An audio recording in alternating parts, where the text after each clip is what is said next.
Keep out that we have to follow you and me see morning sun. But you to sing this song make you feel for cheap what you want. Take a care of your body, put your walking down. Take your attitude, we are keep happy and keep it young. Choose our brand. AQ on so produce skin. Test no drop or produce very developing. Change our life, unbelievable. Assalamualaikum everyone and welcome to another episode of Great People TV. We are your hosts Ben Ibrahim and Hana Ismail, and Hana has got the hoodie on. Hana, is that you feeling slightly under the weather, or is that you're trying to look even more cool than what you are? Tak adalah Ben, sebab usually kan trademark I either I pakai topi ataupun so I nak tukar asyik topi je, I nak tukar kepada hoodie look juga. So once in a while I will switch from topi to hoodie. Macam tu. Anyway, kepada anda, selamat anda sedang menyaksikan Great People TV bersama saya dan juga Ben Ibrahim. Seperti biasa, jangan lupa untuk subscribe kami di Facebook, YouTube dan juga we are also on IG, and once in a while we will be trying to go live on IG like we did the last time. We've interviewed Francisca Lohong and we've also interviewed Joanne Rampas. That's right, and we have Dr. Su Win-Si coming up in the next couple of weeks. So I can't wait. That can't wait. Yes, PhD, speaking Spanish, Mandarin, studying a law degree, Miss World Malaysia, all of the above. We're going to find out her journey. But today, we've got someone extremely special like we do every week. But he is the Group Chief Executive Officer of Post Malaysia. And we'd like to welcome, Post Malaysia Berhad, we'd like to welcome the one and only Mr. Charles Brewer. Charles, how are you? I'm fantastic. I'm a bit sad that I didn't wear a hoodie. I should have done. If I'd known that Hannah was going to wear one, I would have worn my Post Malaysia hoodie just to fit in. But lovely to see you all. Yeah, hey, listen, whatever it takes. But no, great to see you, and thank you very much for having me. I really appreciate it. I take a little bit of exception with the word great. I'm not so sure that applies fully to me, but I appreciate it nonetheless. No, I mean, look, Charles, you're doing a good job, and it's a hard job. It's a really hard job that you've got, and we're going to talk about that in the next couple of minutes. But before we go there, I'm just going to start the first question. Again, thank you for being here. But, Charles, you've got a very impressive background. I saw your LinkedIn. You could have gone anywhere. But first question, tell us a bit about your background from the UK, and why did you choose, out of all industries, why did you choose this industry? Because you've been in it for a very long time. Yeah, the truth be told, it probably chose me more than I chose it. So don't tell anybody that, because I always say how fantastic. And by the way, so if any of your listeners are thinking about coming into logistics, I fully recommend it. It's sexy. Logistics is sexy. Let's just get it out there and make sure that everybody understands it, because some people think it's a really boring sector, a boring industry. It's not. It's super sexy, and it has wonderful people like me and others working in it. But anyway, to your question, Ben, as I said, I think it sort of found me more than necessarily me founding it. But a couple of points. One is, logistics is one of the oldest industries, and to share an interesting story, the word logistics comes from the Roman era. So in the Roman era, if you remember how the Romans fought, when they were having fights and they were conquering Europe and many other parts besides, they would fight in a square, if you remember. So they fight in a square with the person at the front with the big shield and the big spear. But the problem with that is that, if you got a charging elephant at you and, 5,000 marauding hooligans about to descend on that small square, you only have one spear. So once you've thrown that spear, you're kind of in trouble, really. So there was a person in the middle of the square whose name was the logister. And the person in the middle of the square would stand there with a bunch of these daggers and swords and spears and would pass them out to the front of the square. So their job was to replenish the person right to the front. So it's a very, very old industry. So it comes from the Roman Empire and the Roman times. And I've had a really, as you mentioned, I've had an amazing career. Had the opportunity now to visit and or work in more than 113 countries. My wife called me the international man of mystery. So that's really cool. So I've had some amazing experiences, from working in Africa to working in Canada, working in America, working here in Malaysia twice, working in Asia for 10 years. So been a really, really fantastic career. I've had a great time and still loving it. Still love logistics. And it's sexy. Remember that. It's super sexy. So you've been to 130 countries, so you're pretty much okay with eating anything and everything. If you look at me and my body size, you can see food and I are not strangers. So I'm okay. I'm okay. I've had some really weird things, Hannah. So strange things. So things that haven't sat so well. I once met Gloria Megapolaroya in the small White House in Manila, along with a number of other DHL colleagues and some Filipino friends. And the Filipino friends told me when she was coming out of her into the office, they said, "I'm pretty sure she's going to bring balut." And I'm sure you two know what balut is. And so she brought a basket of balut. And balut is that sort of, embryo, the bird embryo. Yeah, the duck embryo, is it? Yeah, and it tastes okay, but it's the image. And can you imagine that sitting in in her office and being violently ill? Thank goodness I managed to keep it down, but that was close. That was a close call, and many others like that, snakes and all sorts of other things I've had in my time. So you just have to smile sweetly and try and think of something different occasionally. Wow, interesting story. Yeah. Now, Charles, just to tell all our viewers that just a little bit about you. I mean, you worked for Canada Post. You started your career at DHL as a courier. Worked at DHL Express for a long time. You worked for the business in Malaysia from 2000 to 2002, almost 20 years ago. Like you said, your wife is Malaysian. Your children, I mean, one part of Malaysia is home to them. But let's be very, very honest, and I'll say this in the most diplomatic way I can, because I've also worked for, Hannah and I have also worked for traditional companies. Traditional companies in Malaysia are not easy to change. You're up against a mindset. We've got the best technology, the smartest people, the hardest working people, but the mindset is another story. Lain cerita, as people would say in Malaysia. But why post Malaysia for you? Okay. That's quite easy. So, and as you mentioned, I lived in Malaysia in the early 2000s, and in those days I was running DHL, and so we were working somewhat against Post Malaysia. So I knew Post Malaysia then. I came to their head office quite often, and it was a highly regarded company. But anyway, cutting a long story short, so we were in Canada.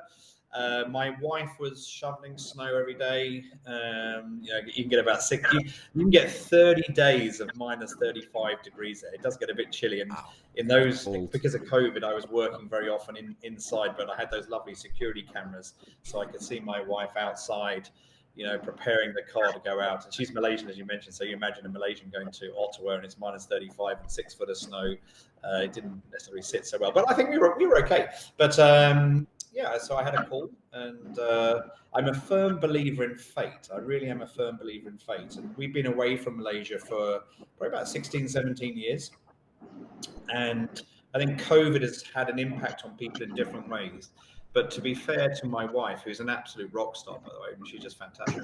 And we've lived in all sorts of places all around the world, and she's never, ever, ever said a single word of complaint. But I think COVID had made her realize she was really missing her family and missing being closer to them, especially with the situation. So one day we were sitting in front of the roaring fire, and she said, "Hey, I want to go home." And I said, okay. I said that if you said it, it must be really important to you, because you've never, ever, ever said that. So no debate, no discussion. Now it's just a case of something appropriate coming up. And when I had the phone call, so here's the story. And again, I won't tell you the whole sort of lengthy version, but so the question goes, "Hey Charles, we've got an opportunity." And I said, "Okay, great. Where is it?" "It's in Malaysia." "Okay." Second one is to be CEO of Post Malaysia. "Okay. And we would like you to start fairly quickly." So I went upstairs to my wife and said, you perhaps won't believe this necessarily. So I told her, but it's just a fantastic opportunity. So, how do you turn down coming home, which effectively it is? I mean, I get asked very often about being in Matsale and Aguila and so on and so forth, but I see this as my home, having been out of the UK a very, very long time. So it's a chance to come home, a chance to come back to a country that I love, my wife clearly loves, but a country that I really love for lots of different reasons. Fantastic food, to Hannah's question earlier, fantastic culture, great people, beautiful. I mean, just a beautiful, beautiful place. I love being in Malaysia. Thirdly, and possibly most importantly, with the opportunity to lead a heritage and iconic brand. And I'm sure we'll get into Ben in terms of what life's been like in Malaysia and the culture and so on and so forth. But out on the fascia, everybody knows who Post Malaysia is. If I go anywhere in Malaysia and they ask me what do I do, and I say I work for Post Malaysia, it's not like you have to explain yourself. Now that comes with good and bad, by the way, but it's an iconic brand. And there was a lovely story I was being told the other day about this young girl. I met this young girl who's, well, I say young, she was sort of early, just about to go into her teenage years. And she was telling me that how her and her brother, and in many like them, aspire to want to become either a policeman, a fireman, or a postman. So that role is such an amazing role for many parts of Malaysia. It's an absolute honor. I'm humbled. Very honestly, I'm very humbled to be able to come and do what I do. So it's quite a long answer to your question, but it wasn't I was telling in fact, I told my boss this last week. We met up for a Tay Tarek at the golf course, and we were chatting about life. And I told him this for the first time. So I've been here 7 months, but I told him this for the first time, this story. And I said, you didn't have to work very hard to persuade me, because I was coming from the moment they said, come back to Malaysia and run Post Malaysia. So it's an amazing opportunity. And as you said, Ben, not without its challenges, not without its difficulties, but it's something I'm very proud of. Yeah, good one. Nice, Wow. nice story. We're already on to only 3 questions. I've already heard interesting stories about the origins of logistics, about how your experience eating the duck embryo, and how it's all fated that you've come here all the way from Canada, beginning from the intentions, and it's really interesting. But I do have a question, because Sure. Ramadan is around the corner, and once Ramadan is there, it's Shawwal. And the thing that only struck my mind is, how is this going to work with all the postings and deliveries? Because the amount of post and deliveries will increase within 1 or 2 months. And what are Malaysia's preparation for this? Yeah, so and it's a great question. So, and it's sort of, if I may just contextualize it a little bit. So, Post Malaysia's history, it's more than 200 years, by the way. So I think it's the oldest operating company still in Malaysia. So which is again something to be very proud of. But anyway, to the point, our legacy and our history is as a postal operator. So writing a letter or a postcard or whatever it may be, which I won't ask you when the last time you did that, but clearly mail volumes have been declining for numbers of years, not increasingly, numbers of years. And that's the bread and butter of what we've done over the last sort of 200 years. First letter, by the way, sent from Penang to the UK. That's a whole different story, but that's where it all started. But anyway, so mail volumes are kind of declining, So for our postmen, they still have to go to all 9 million plus addresses. So we go to every single address in Malaysia, every single one. Doesn't matter which kampong it's in or which town, which city. We go to every single address. We're the only company that does that. So we have that responsibility to connect, 32 million Malaysians and deliver to those 9 million addresses. Whether you send 1 letter a year or 100 letters a day, that's our responsibility. But the reality is, where over the last sort of 5-10 years, where we were a postal company that also delivered parcels, as we think about our today and we think about our future, we are clearly a parcels company that also delivers mail. So it sort of spun it on its head. And to your point, Hannah, those parcels are all those things that you order online. I won't ask you, Hannah, what you order. I bet you order loads. My wife is an Olympian online shopper. She's a gold and the things she orders is just bizarre. But who would have thought all those years ago that we really needed a cucumber delivered in 1 hour? So it's bizarre how the world has changed, and COVID has hugely accelerated that. So obviously when we had MCO and we had lockdown and you couldn't go to the store, so you had new shoppers going online that had never shopped online. You had existing online shoppers who were shopping more, and you had online shoppers who were shopping in certain categories that moved into new categories. So the volume of parcels in Malaysia has gone up and up and up and up. And in fact, just looking at some statistics just early this morning, the forecast for 2022 is that Malaysia will be the 7th fastest growing country for online sales in the world. 7th fastest out of 220 countries and territories worldwide. And Will be believe the that, 7th fastest growing. Yeah. And to your point, Hannah, what happens with e-commerce is that when you have 9.9 or 10.10 or 11.11 or Hari Raya or whatever it may be, and increasingly more and more, when you have these sales, you get these high spikes of volumes, and that in itself is good, but it also is a challenge for logistics companies like Post Malaysia. And how we handle it is we have a fantastic. We use automation more and more and more now. So the days of sort of manually sorting parcels and packets are way behind us for most logistics companies in Malaysia. So we use automation to really push that volume at a very fast rate. We use automation to make sure we efficiently place our assets around Malaysia cleverly, so trucks and vans and things like that. And of course, we use a lot of people. It's still a people business, which, by the way, going back to the first question, is why I love it. It's a people business. And so we have our fixed assets, so postmen and couriers. But the industry and particularly on equipment uses what they call an elastic delivery model, which is where we bring in part-timers to work hours or days or weeks to deal with those spikes and troughs. So you can pull the elastic band this way and this way to accommodate the volume. It's not easy. It sounds easy, but it's quite a challenge for my operation team to manage those spikes and troughs. But it's hey, it's good fun. That's why I love this business. So to give you an example, we'll do more than 400,000 parcels on most days and 1 million plus letters. When we get into the sales, that can go up to 1 million parcels. So you got 3x the volume. So you got 3x the volume, or 750,000, so 2x the volume that you're trying to manage through a similar infrastructure that you have on a regular day. So it makes your hair go a bit grey at times, and it gets a bit stressful. Yeah, it can do.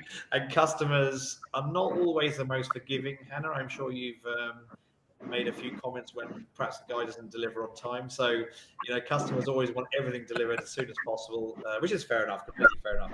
But it's the reality where we work. So it's good fun, but it's a little bit challenging. Using technology and our amazing team is the answer. It's a short version. Now, it's a very good question and Charles, you've answered all our questions extremely well and friendly in a very authentic way, and thank you very much for doing that rather than giving us a PR script. But one thing that I do have to take from the scripts, like when I say the scripts that people, let's be honest, like Hana, especially myself, I'm in my 40s, I grew up with Post Malaysia, but over the years in Malaysia, Malaysians, we like to say something, we like to complain about something sometimes. So the culture of Malaysia is that lah, kita punya Post Malaysia system lambat, which is late, and the title of this interview is Laju, which is speed, quick, so that's the perception where Post Laju is at the moment, and probably before you came. And I don't want to sound like a blue ocean management consultant, because I'm not, but what is your where do you want to take Post Malaysia? What is your Mount Everest? Yeah, great, and great question, Ben. So, and I think it's fair enough. I'm a very honest person, so never any fluff. Just say it as it is. I think if you look at the history of Post Laju, not Post Malaysia so much, but Post Laju, and coming back to that sort of culture discussion, the sort of perception of who we are. Perception comes from experience. Yeah, so. And I look at all the numbers from last year and the year before that, and the last 5 or 10 years. I'm not so sure that we were or have provided the service that customers expect. And when there were no competitors, so back sort of 5, 6, 7, 8, 9, 10 years ago, when there were very few domestic competitors, you can probably get away with that to a certain degree, because the consumer knows no better. It's a bit like if you take the taxi service in Malaysia and those taxi vehicles, the Malaysian taxi vehicles, vis-a-vis Uber, it's chalk and cheese, correct?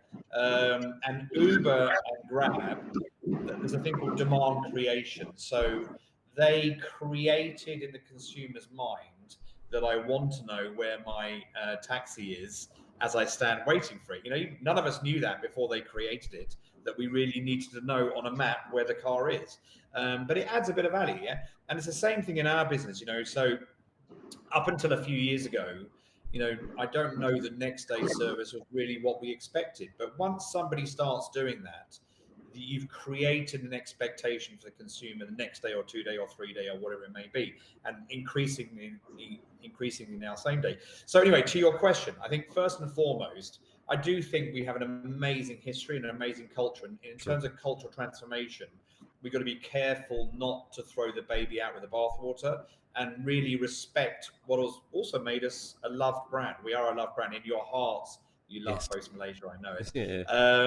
So we got to make sure we got to hold on to that, yeah. But at the same time, and to your question, Ben, the reality is we need to modernize. We need to be future orientated and have a different culture going forward. So, in simple terms, we're working really, really hard on that as we speak. So, two things that in regards to culture. One is culture is a function of behaviour. So, how I behave is how my team behave, is how my team's team behave, etc., etc., etc. So, culture is not a poster, it's not a mug, it's not a T-shirt.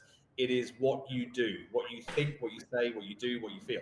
That's culture, yeah. So and to your point, Ben, if I say, and we do say, for example, that we want to be Malaysia's most trusted, most loved, we want to connect Malaysians, then you've got to make sure you back that up, and you back that up. So when we talk about trust, for example, which is at the very essence of what we do, so Malaysians trust us to deliver their mail, deliver their parcel. That's an easy thing to put on a poster.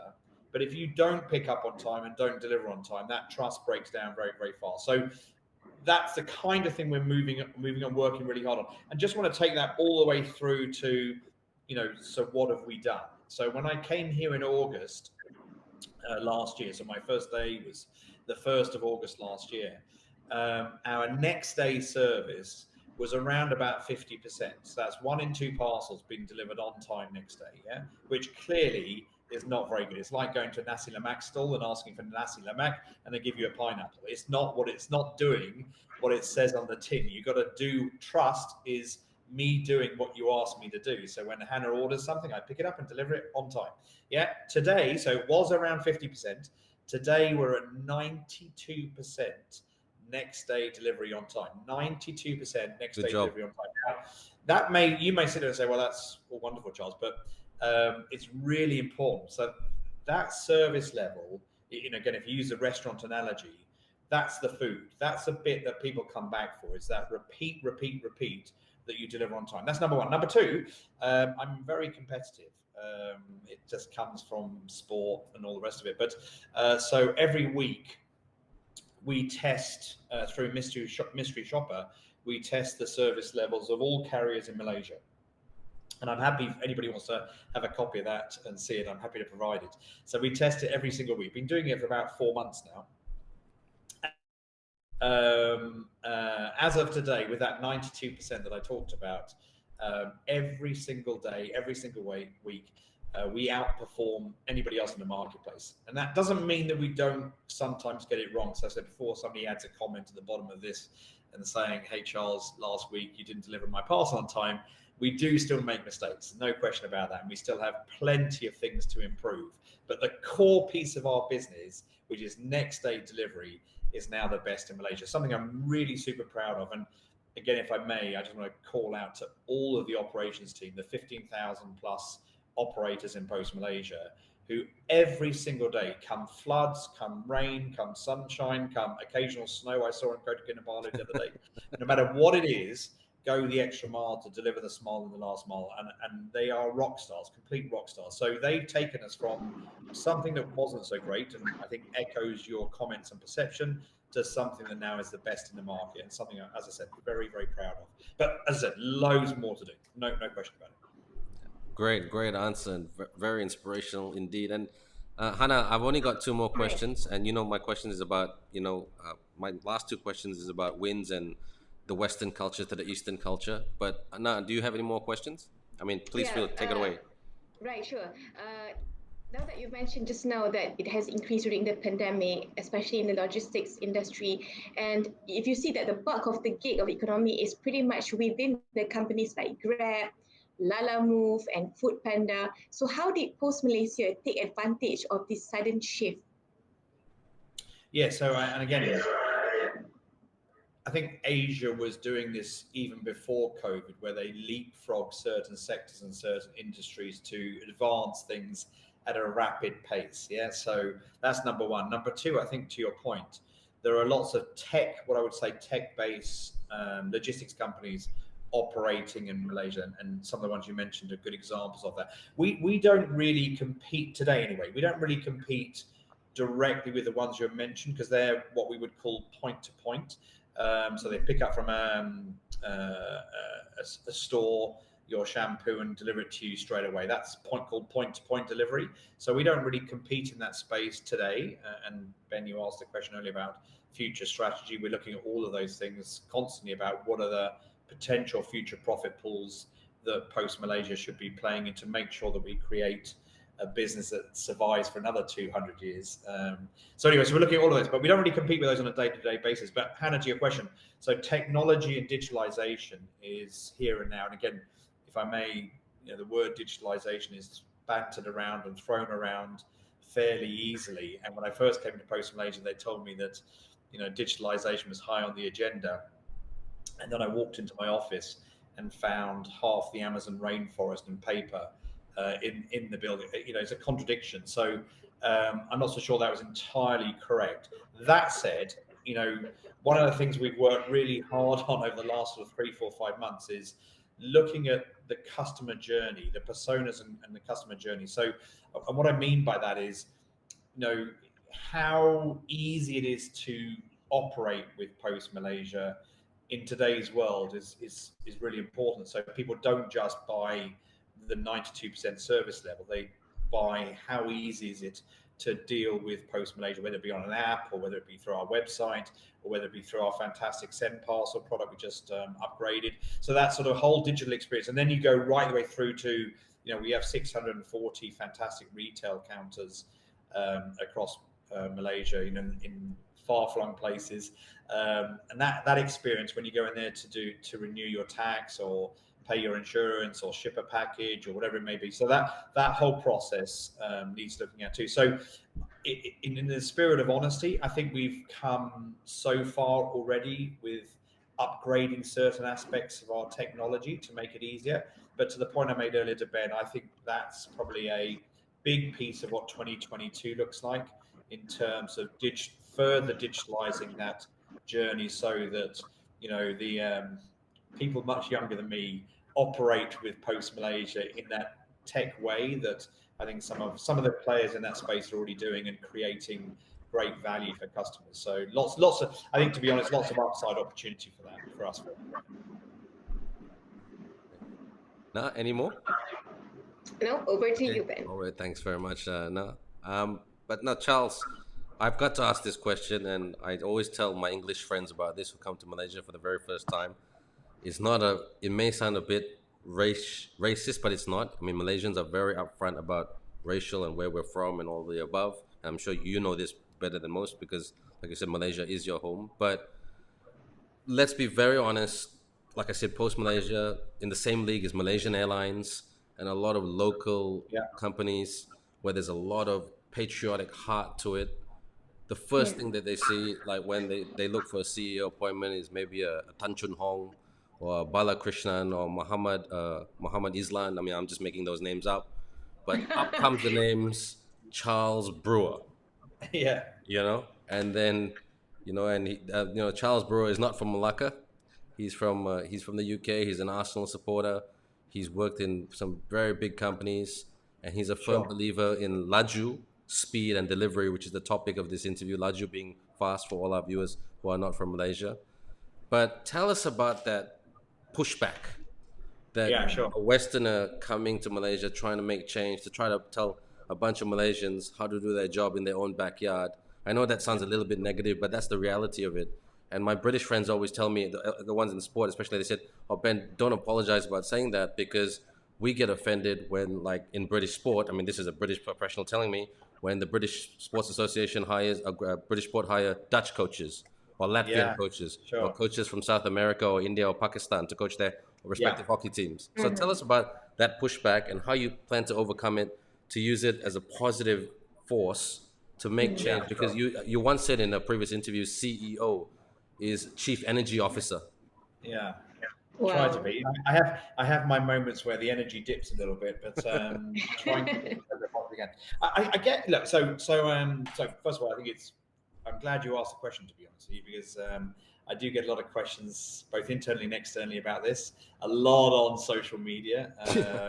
I was saying just before we came on air, that when I first joined back in August, as I said, my wife's Malaysian, and I came home one night. We were in a service department, and I came home on the second or third night. And she very cutely said to me, do you have a security guard? And I said, well, we have lots of security guards. She said, no, do you personally have a security guard? I said, no. And she said, you might want to get one. And I said, why? She said, have you read the comments on Facebook and so on and so forth? And I hadn't at the time. But then I did. But yeah, I guess a couple of comments. One is, I get it. So I'm not stupid enough not to know that if you're an English person in Malaysia, this was true in the early 2000s when I was here as well, by the way, true when I went to the Philippines, true when I went to Canada, true when I went to the US, true when I went to anywhere I've worked in the world, except for the UK, funny enough, you're a foreigner and they call you in different names. So I think it exists, that sort of bias, whether it be obvious or unconscious bias, I think exists everywhere. And in fact, if I may tell, a bit of a story from my own personal perspective, I don't have a single racial bone in my body. Not a single racial bone in my body. I don't care Nice. whether you're white, black, Spanish, male, female. I just don't see it. I don't see discrimination. And when I first came to Malaysia, so when I first left the UK, having worked in DHL for 16 years in the UK, and I first came to Malaysia, I worked. I was running the sales team, and it was interesting. I learned through the first sort of few months there that unconscious bias exists even when you don't think you have a single racial bone in your body. So what I mean by that is when we were recruiting for salespeople, I remember that, again, I tell the story openly and honestly, that we were going through CVs and people in the room, as we were talking about people, were deciding whether we should interview them or not based on their name, because their name indicated whether they're Chinese, Indian, or Malay. Yeah. And I sat that night, and I came home that night. I was single at the time. I came home that night, and it really upset me because I know that's not who I am.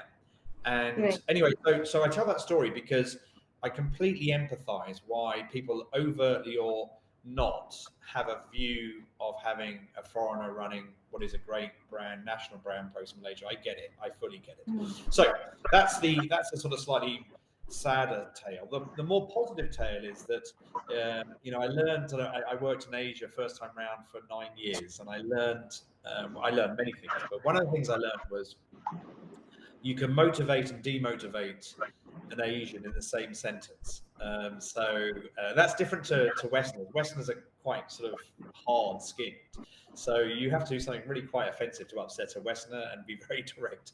Otherwise, they just sort of brush it off, But in Asia, in the same sentence, I can bring somebody from here to here, or from up, from down to up. You can motivate and demotivate in the same sentence. So that what that teaches you is that even if sometimes you make a mistake, you can correct it and correct that perception quite fast. And what I've noticed over the last 7 months, Ben, to answer your question, is that those same detractors and questioners and the haters that were there sort of August 1st, there's still a few of them there, if I'm honest, but a lot of them have seen the move that we've made in Malaysia, with Post Malaysia, and now I receive countless really positive comments, which it helps me because, to your point, I'm the chief energy officer, and somebody asked me once about a few months ago who energizes the energizer, and our customers, our employees energize the energizer. So number one, I think externally, I think that sort of you earn your stripes by what you do and how you operate and how you behave. Like I said earlier, culture is a function of behavior, and I think most people see me as genuinely wanting to do the right thing by Post Malaysia and the 15,500 employees that we have. So I see a lot of switch. Even my wife said you can cancel the security guard now, which is good. Internally, which is probably and possibly more important than external, certainly the first 6 months. Internal sort of winning the hearts and minds of 15,500 Post Malaysian employees was much easier because I'm a nice guy. It doesn't matter what color my skin is. I care about them. I care about what impacts them. I care about how we behave. I care about what we do to them on a day-to-day basis. I care that their safety. I care about having the right vehicles. I care that they have uniforms. I care that they went to the football match the weekend and JB and I went down with them. So I think for the most part, and certainly from my experience, and I take it with a slight in brackets sometimes. With the Mat Saleh, they'll tip the hat regardless. But for the most part, because I'm very visible, because I'm out there with the couriers on a weekly basis, because I was a courier, to your point, Ben, therefore I understand their environment. I haven't had much of a pushback. I was talking I'll finish on one story. I think long term, absolutely, this should be run by Malaysia. No question about it. No question about it. But I think what the board did when they brought me in was, there was a number of things that needed fixing. So they wanted to find experience in logistics. And I think that was the intent. But longer term is perhaps not I wouldn't stick to it for lots of different reasons, and language being one of them, by the way. So I think it's something my responsibility is to find my successor, by the way, and develop that successor. Oh, nice. Okay. Cool. It's one of my many IKOs. But I'll finish on a story. So I was, my head of operations, who's a great guy, really great guy. His name's Zaini, and I love him to bits. Always honest as the day is long.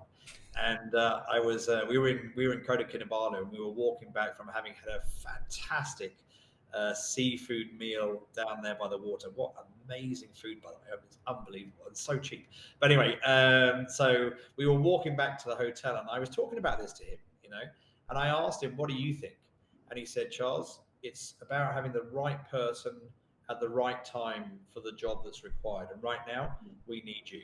And I thought that was a really nice. It was. I thought it was honest, and I think he's probably right. I wouldn't say it's right forever, but it is right for now that we have some subject matter experts that can re-point Post Malaysia in the right direction, get it back on its feet, have it competing and winning, and making sure we protect those 15,000 plus jobs for another 200 years. And then, absolutely, all those names you mentioned earlier, we should find one of those to lead this great company. And that's my job to do.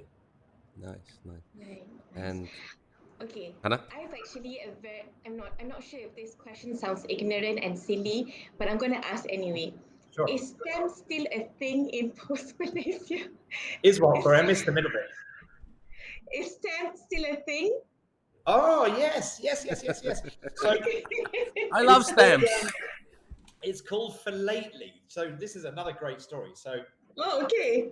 Stamps in this industry is called philately. So people that collect stamps, and I get asked that very often because we release about 10 new cover versions, each year. So we've done, we just recently did MFL and football. We've done flora, we've done fauna, we've done buildings. We did the Marvel one fairly recently as well. So, and people love them. But anyway, I would say, Hannah, so as long as I exist and as long as I have the ability to say whether it should or it shouldn't, it will stay. Because it's, like I said earlier, as we transform our business, we should never lose sight of who we were and where we came from. And stamps, there are so many people. There's a stamps society in Malaysia. I'll tell you a nice story, Hannah, just to evidence it. Not so much the stamp, but mail in general. So in Q4 last year, I was talking to the minister, our minister, about this, saying that, again, COVID's had such a big impact on so many people, in some cases positive, but in many cases negative, whether it be families not seeing each other, death, job loss. I mean, it's really, you just can't write the script of this thing.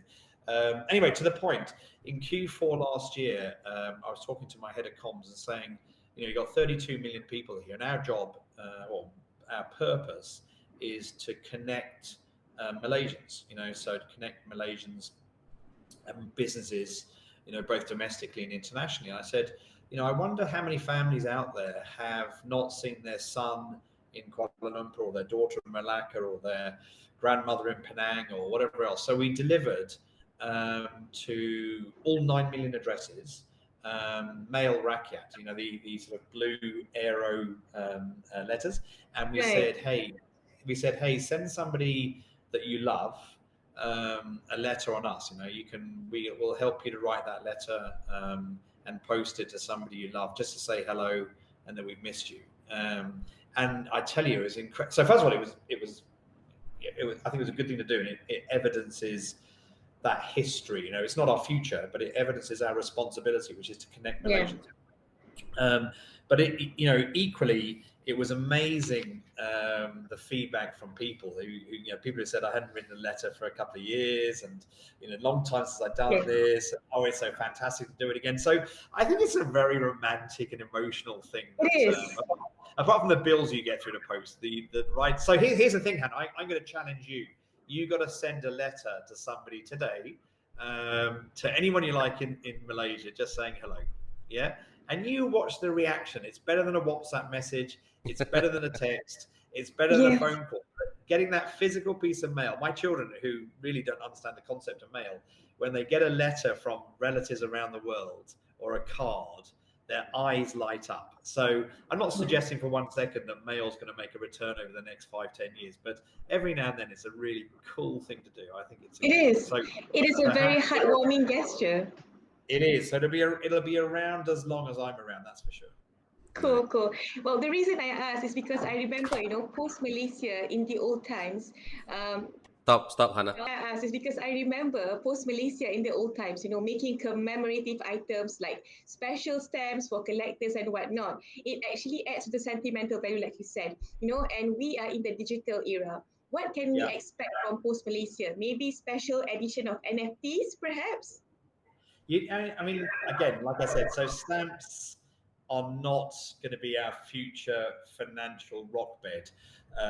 It's more, as I said, an emotional thing that we should cherish and protect because people love them. I think, as I said earlier, our future is really about being a really great parcel delivery company for the B2C sector. So that's the e-commerce sector, and particularly the long tail. So, again, one of the things I noticed when I came back and I've been out nonstop, is basically Malaysia is a very large trading house. Everybody is selling something, whether it be the nasi lemak still on the side, or, I was up on the border of Thailand about 2 or 3 months ago, and there's a lady and a husband who run a fashion textile company. Yes, it's a shack, and they do 1,000 parcels a day. I mean, 1,000 sales a day just from that one small place. So, and they exist all across Malaysia. There are 1.6 million plus SMEs. So our job is to help connect those SMEs, or our purpose, not job, our purpose is to help connect those SMEs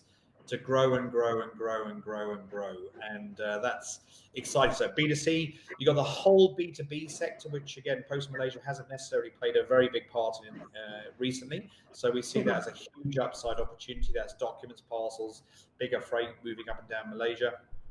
And then the other sort of very interesting sector, well, there's two others. One is cross-border. So when you buy from Korea, so back in the day when e-commerce, about 5 years ago, when e-commerce first started, that Malaysians love buying K-pop. It's a really big thing. Anything fashion, K-pop. So that's huge. 48% of the world's e-commerce parcels come out of China. That's huge. So there's that whole cross-border, inbound, international opportunity. And then the fourth one, which is a really rapidly growing sector, is what's called direct to consumer. So those are companies that sell direct to you without having a physical outlet. So people like Gymshark, Lululemon do that for most of Malaysia. Nike, Adidas are doing it increasingly. So many of these brands, big brands, Lego, many of these big brands have a parallel strategy. One is to sell, or three actually. They have a retail strategy, They have a platform strategy where they sell with Amazon or Shopee or whoever, Lazada, and then they have a direct-to-consumer strategy. And that direct-to-consumer strategy is going to grow and grow and grow, and that's a perfect sweet spot for us to play in. Yeah. So those are the three kind of sectors. So I don't know. I mean, we'll definitely, I promise you, Hannah, if you ever need a stamp, I'll give you a stamp. But long term, our future is really around parcels. And I would say the only other thing, and to Ben's question about Everest, you know, we have this amazing footprint of retail locations across Malaysia. And so we're working very hard on how we can capitalize on that footprint with all sorts of very clever things, which I can't share just now, but some very clever things coming up very soon on how we're going to maximize that footprint to create, we use the word Desini, sort of a hub here for Malaysians, particularly in the sort of rural, semi-rural areas where, you know, they access to doctors, EV charging stations at some point, all sorts of other things that we can do with those retail points that we can leverage because of our proximity to Malaysians, to the 32 million Malaysians. So lots of exciting things to come. Sounds exciting. Look forward to it. Us too. Great People TV very much supporting that notion. But final point, Charles, and we'll keep this short and sweet. As they say it in one sentence, or don't say it at all. Now, Hana and I, well, everybody loves music, and you're a sporting person, I'm a sporting person. Hana is getting more sporty every day. So one of my favorite lyrics from a sports song is "Come with me now." So like, I think that's very relevant to this conversation because on what you're trying to achieve in terms of Laju speed and delivery at Post Malaysia. If you could create a hashtag for your stakeholders, for your staff, for sponsors, whoever, you know, also, and the public, the Malaysian people. Yeah. What hashtag would you create to come with you to really grow Post Malaysia to be not just the greatest in Malaysia in terms of a business and a service delivery company, but the greatest in the world? So we have two. So I don't need to think about this because we just did this work all around purpose and values and mission. So we have two. One is Stronger Together. Yeah. So I think Malaysians, I know Malaysia use that Keluarga. So I think that resonates really well with our employees because we're a 15,500 strong team, you know, with the broadest reach across Malaysia. Like I said earlier on, no one else does what we do. So we are stronger when we operate together. And I think with the Malaysian community, and as I mentioned earlier, 1.6 million SMEs, that together we can rebuild Malaysia. I mean, COVID's had a decimating impact on jobs in Malaysia and on industries in general, with the exception of e-commerce, as I mentioned, and a few others. So stronger together, we can help rebuild and help those SMEs become big companies. You know, why not? Why not? So I think strong together. And the one we use internally is Be Better. Hashtag Be Better. We can be better. I can be better as a leader.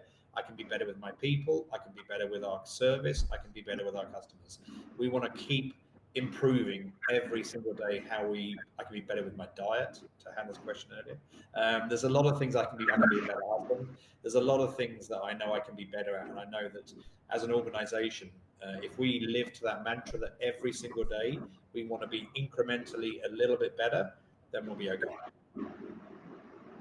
Well said, Charles. I mean, very inspirational. Stronger together, be better. That's something that Hannah and I tell each other every day, and that's why it's a great working relationship. And we are very confident that you will do very, very well, 92%. Yep. You know, and I'm sure that you want to get it to 150%, and inshallah, it will be at that level as well. Look, Charles, we say this to all our guests who take the time to come on our show. If you ever do want to come back on our show and tell other great stories, I mean, Hannah loves stamp stories, as you can see. You love food stories, but any other great feel-good Post Malaysia stories, please come back on and tell us. Don't be shy. Just send us a text or an email. We'll have you back on board. It would be my pleasure. And again, if I may say, Ben and Hannah, thank you very much. Maybe next time, and hopefully we can do it in person with some nasi lemak. That'd be even better. So, we won't complain about that. Yeah. All right, very good. But very nice to see you all. And to anybody and everybody listening, if I can ever help anyone, either grow their business, trouble with a package, whatever, you can reach me at charles.brewer@post.com.my, or on LinkedIn, or on Twitter, or on Facebook. I'm always there, probably too much actually, but feel free to reach out to me if I can ever help anybody. Thanks very much, Thank you, Charles. It's been wonderful having you in our show. Pleasure. Take care. Good night. Take care. All right, thanks for your time.